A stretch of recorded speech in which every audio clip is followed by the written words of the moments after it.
I'm the general manager of our UK operations. Specialisterne was started about a little over 10 years ago in Denmark. There's now about, I think we're up to 14 operations globally.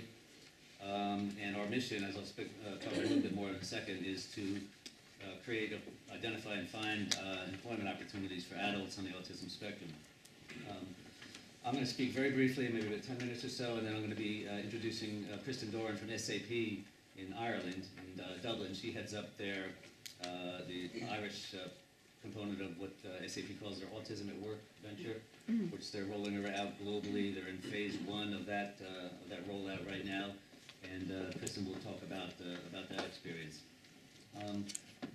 The first slide I'd like to put up is just this kind of glaring number, which represents the percentage of people, adults on the autistic spectrum, who are unemployed. The vast majority of whom want to work, and the vast majority of those are eminently capable of employment, and yet, largely for reasons that David mentioned earlier, they have a very difficult time finding work. So if there's a single slide or a single number even that would summarize our mission and why we're in business and why we do what we do, it would be that number. There is a gap, really, that exists between the candidates that we're trying to place into employment.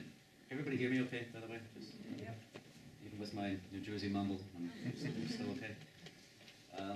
The qualities and the attributes that the candidates that we represent possess, on the one hand, and then a large void, which is really where we fit in. On the other hand, are employers who have requirements for really the very skills that these people possess in areas where there is often a skills shortage. We also help those organizations meet their corporate social responsibility, diversity and inclusion agendas, help them achieve a diverse workforce. There's also a mandate. There's an Autism Act of several years ago that requires facilitating employment for people on the autism spectrum. And people with autism, as David also mentioned earlier, are just very loyal. So companies that have problems with staff turnover, we can help them address that issue.